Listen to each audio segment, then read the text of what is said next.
Oui, je remercie Maximus, dont je ne connais pas le visage, personne ne l'a jamais vu, voilà. Et moi je me montre, mais lui non. Voilà, donc oui, j'ai bien compris que à force, le monde entier finissait par m'écouter et la France par faire semblant de m'ignorer. Oui, j'ai bien compris, j'ai bien compris. Il faut beaucoup prier pour les Français parce que c'est vrai que supporter le Messie au quotidien, c'est pas toujours marrant, marrant. Non, non, je reconnais, je reconnais. Alors à la fois, c'est un créatif un peu débridé parce qu'il peut s'intéresser à des tonnes et des tonnes et des tonnes de trucs différents. À la fois, c'est un esprit éclairé, éclairant et la lumière qui chasse les ténèbres, ça peut être très très très gênant pour beaucoup, hein. Quand vous allez expliquer ben, que derrière Hitler, comme derrière Zelensky, on trouve les Américains et que ben, sans les Américains, ces gens n'existeraient pas et ne commettraient pas leurs méfaits. Oui, évidemment, c'est difficile, je sais, bien sûr, mais il faut bien à un moment ou à un autre révéler la vérité. Et la vérité est crue, n'est-ce pas? Parce que, ben pourquoi est-ce que les Américains ont aidé Hitler à accéder au pouvoir alors que déjà en 1925 paraissait Mein Kampf, certainement traduit en anglais très rapidement, tout au moins pour la Maison Blanche, etc., hein, l'ancêtre de la CIA et les services secrets américains, eh bien, ils savaient qu'Hitler voulait l'extermination des Juifs, c'est marqué noir sur blanc. Il voulait aussi l'extermination de la France et des Français. Oui, oh bah, ça continue, là, en ce moment, les Allemands s'en prennent à EDF. Hein. Oui, on a bien compris, on a bien compris. On leur demande de cesser immédiatement. Voilà, merci, d'avance, merci. Voilà, nous foutent la paix. Ça nous changera. Donc, mais j'aime pas trop faire de politique, de géopolitique, mais voilà, le Messie est un esprit éclairant, éclairé, enfin bon, voilà, il dérange énormément de monde. Voilà, oui, je sais, c'est pas toujours facile d'accepter cela, bien sûr. Voilà.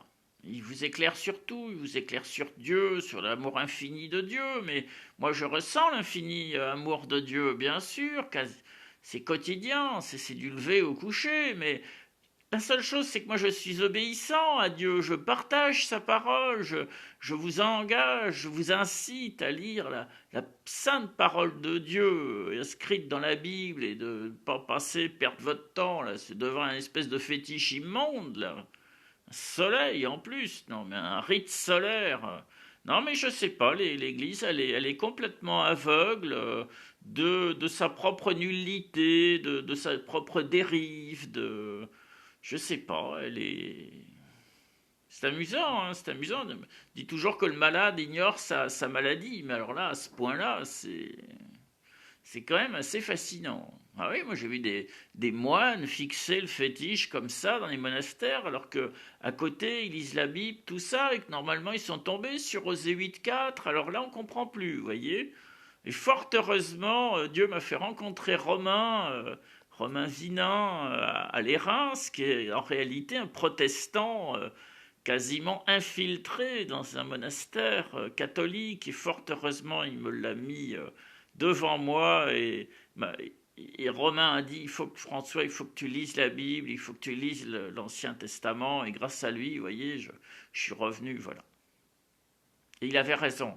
Et je bénis le Seigneur tous les jours de m'avoir fait rencontrer ce petit moine convert tout simple, hein, qu'un jour je suis allé voir là dans la laverie, là de voilà un petit être tout simple. D'ailleurs, j'ai toujours été très très copain avec les moines convers. Alors il y avait René à Ganagobi qui est décédé.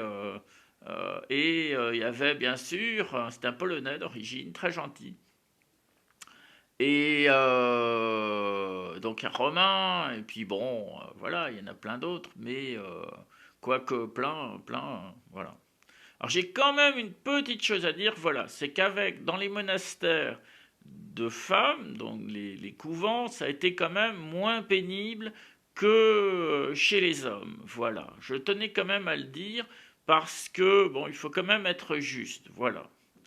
Donc si, mettons, je vais faire une retraite, voilà, pour m'isoler du monde, j'irai dans un couvent. Voilà. Donc, je ne sais pas encore si j'irai à Belmont, à Tramonest. Je ne sais pas si sœur Anne-Marie est encore sœur hôtelière. Sinon, j'irai à Laguet, voilà, là, sur la petite butte, le petit rocher, le promontoire, là.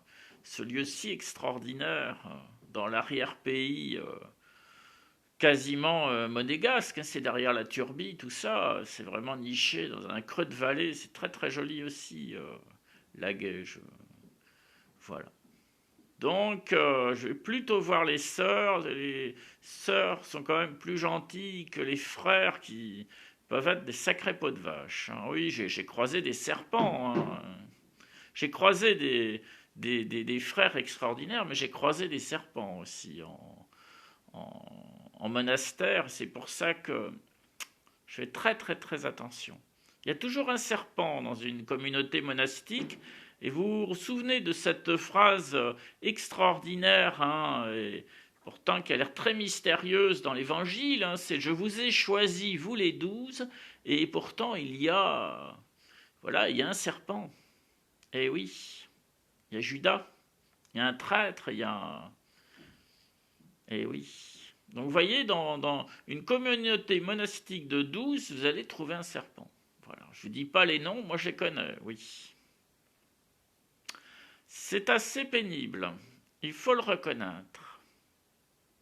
Mais il y en a toujours un. Voilà. Ah non, mais qui veut faire l'ange fait la bête, c'est bien connu.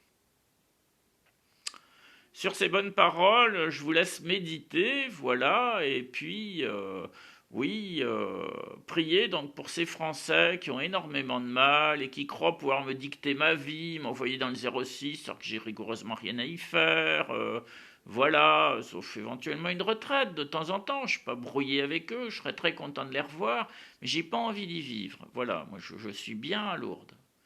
Voilà, je voyage moins parce que je préfère voilà consacrer mon argent à des gens voilà qui en ont besoin voilà plutôt que pour moi-même, vous voyez. Voilà, j'applique le laisser venir à moi. C'est tellement plus facile.